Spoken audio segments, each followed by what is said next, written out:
Another topic. Now, political loyalty is often tested in the face of internal party strife.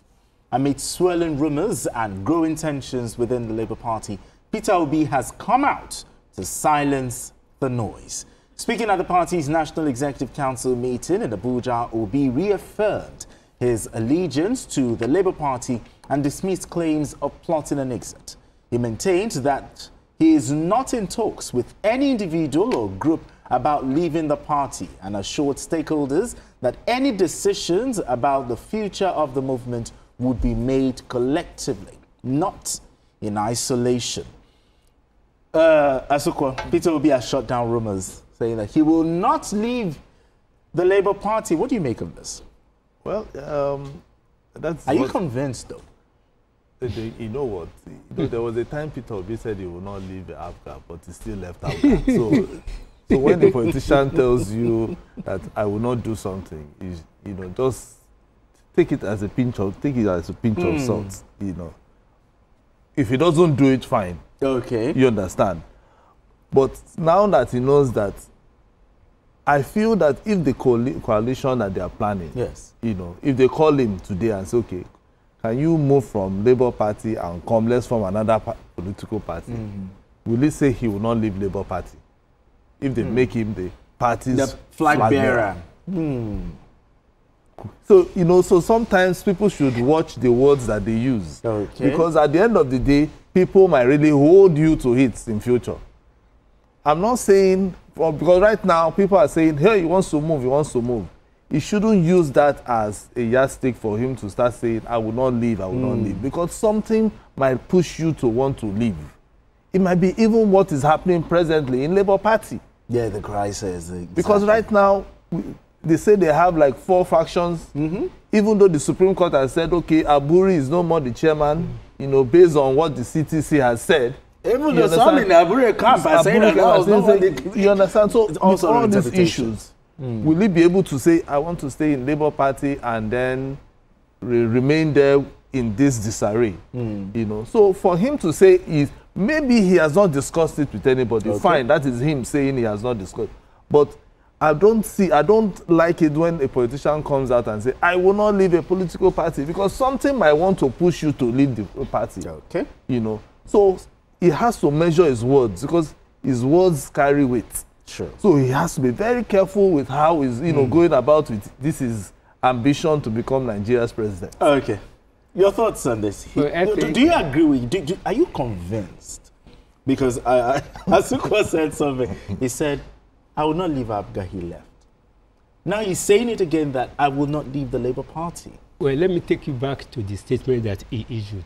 He said that if he had to leave the party, it will be with consultation with stakeholders. Meaning that... So it will not be in isolation. It is not sacrosanct. His pronouncement that he will not leave is not sacrosanct. So there is still an opening. Because in politics, it's about interest. And politicians, especially the Labour Party, for him to be able to realize his ambition, we have to be very realistic. Okay. The party has to be widened.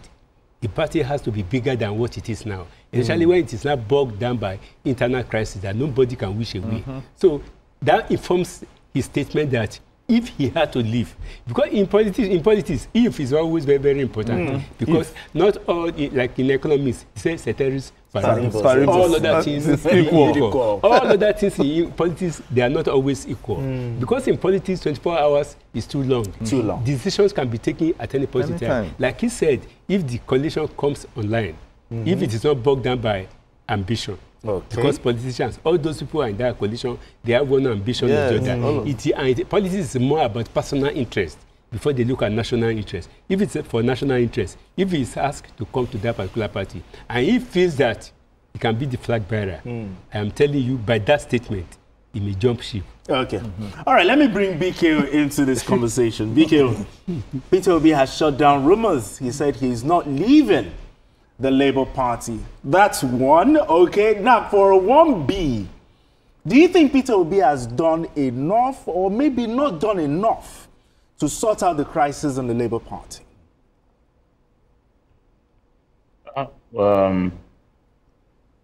I think that the point that he made was that he had not given leaving the Labour Party a thought. He has not given it a thought. That means he has not begun to process the possibility of leaving the party. Okay.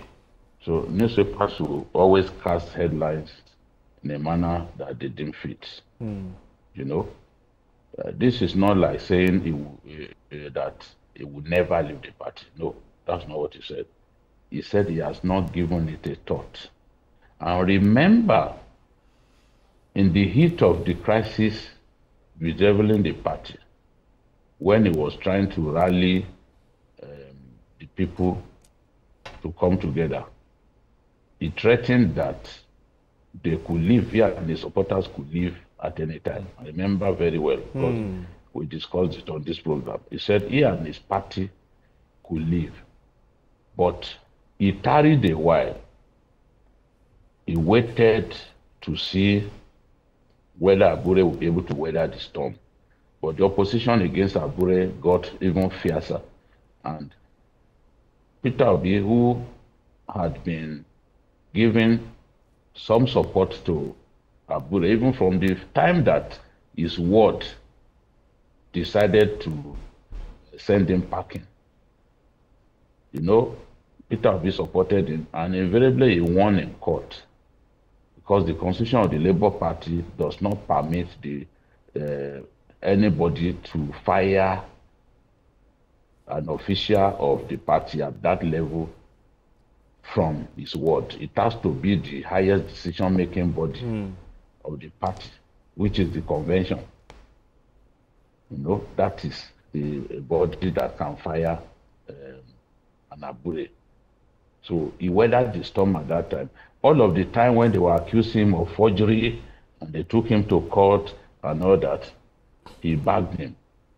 The point when he decided that enough was enough was when he organized the National Executive Council meeting.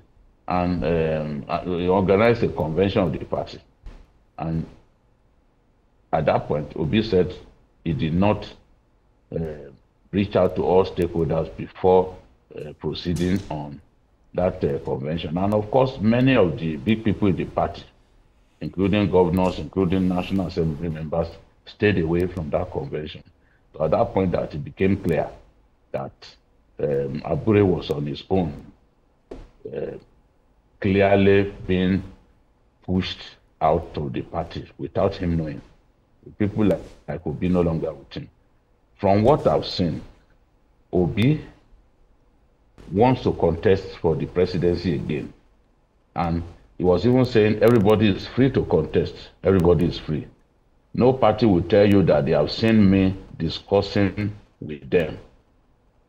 I have never thought of leaving Labour Party. Yes, he's been linked with the SDP, but he said, I've never discussed with anybody. So he has never discussed, does not mean that he's ruling out the possibility of discussing with anyone. So what he's saying is that at this stage, I've not had any discussion with a view to joining any party, because he had to address that because of what Adebayo of SDP was saying, that he had that Obi2 was coming. You know, at this stage he can, and he's saying, look, if we are going to move, it is going to be the decision of stakeholders. Yes. It is not going to be decision alone. So Obi has not foreclosed the possibility of moving into that coalition. Okay. You know, they are still talking. They believe that if they are to unseat President Tinubu, they have to come together. 2015 has taught everybody a lesson. The big parties came together and unseated President Jonathan. And even at that, they were only able to beat Jonathan by 4 percentage points. That's to tell you how difficult it is to defeat an incumbent. You have to come together. You have to work together. Whoever thinks that it is easy without the opposition coming together does not know what he's talking about. Okay. All right, we need to go on this quick break. And when we return, the conversation continues. Don't go anywhere. Still Journalist Hangout. All right, if you just joined us, it's still Journalist Hangout. I still have Tunde Abaton right here in the studio. Asuko James is also here. And we also have Babajide Koladio to joining us via Skype. So, Asuko, before we went on that break, I asked BK, talking about Peter Obi, do you think, looking at the crisis in the Labour Party, do you think Peter Obi has done enough in resolving the crisis in the party, or you think he has not done enough in resolving the crisis in the party? Well, in the past week, I can see that he's making efforts, along with Governor Oti, to see how they can, bring the party together. In fact, from one of the statements I read from the National Secretary, they were even trying to call Laburi and telling Laburi to come. I think yesterday, during their meeting in Abuja, that they will give him a soft landing. Soft landing. And even offer him the chairmanship position and all that. At least they are even making moves. They are making moves. Okay, to see how they can, bring the party together. Because if the party is not united, it will be a big blow for him. Just like even if they are doing this coalition thing. Okay. When you are coming as a coalition, they will be asking, what do you want to bring on the table? Okay. They have, luckily for them, they have a governor. A governor. And they have some representatives, exactly. At the federal level, So it means that they have something they can put on the table. Okay. Same with PDP or any other party, political party that wants to come. So that is what, for now, what you should be looking at is not just about there. If they can bring Aburi together, they bring all the factions together, he should now be the one to lead the charge. So that people will know that, okay, it is now Peter Obi who is their leader. Okay. They'll see him as their leader. Although, I want to believe that they will even want Oti is going to be there. But at least they should see him as somebody who is leading like a natural leader of the party. A national leader of the party that so people can always look up to. Okay. So when they are saying, okay, there's a problem in Labour Party, he should be the one people will look at. Because even somebody was saying that even his movement, the obedient movement, most of them are not even members of the Labour Party. Of the Labour Party, yes. So I think he should also start thinking about that. It shouldn't just be in Labour Party for being sake, to make Labour Party be like a vehicle for him to get to the presidency. It should be something that should be inside of his blood. Because there are some people who I know. Sule Lamido, for instance, he has been in PDP for a very long time. All his life. There is no left. He has never defected to any political party.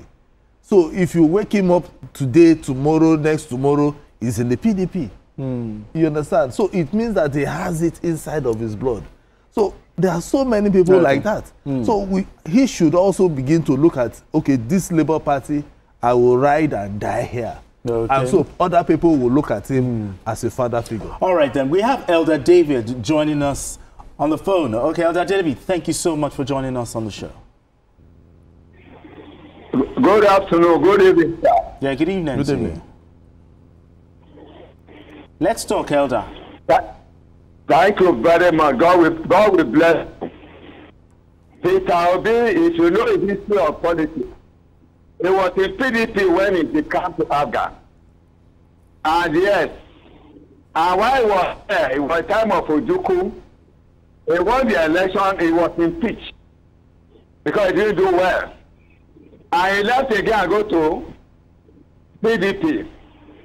Then he go to Labour. What policies will he put up that can actually rival APC government? I was in PDP myself. I joined in 1998, and I swore when I joined forces with APC 2014 that they are going to defeat the man they call Jonathan. Jonathan was defeated, and I bet you by grace of God, me and you shall be alive. 2027, there will be no opposition to APC government because of what they have done. Do you know the worst APC government is better than PDP government for 16 years? All right, thank you very much, Elder. Thank you very much. All right, let's move straight to our next conversation. Former Senate President Bukola Saraki has been dragged into conversation on the build-up to the 2027 elections and the formation of an opposition coalition. In a swift reaction to the rumor of his intention to join forces with other politicians under a coalition, the former Kwara State governor denied joining any opposition coalition.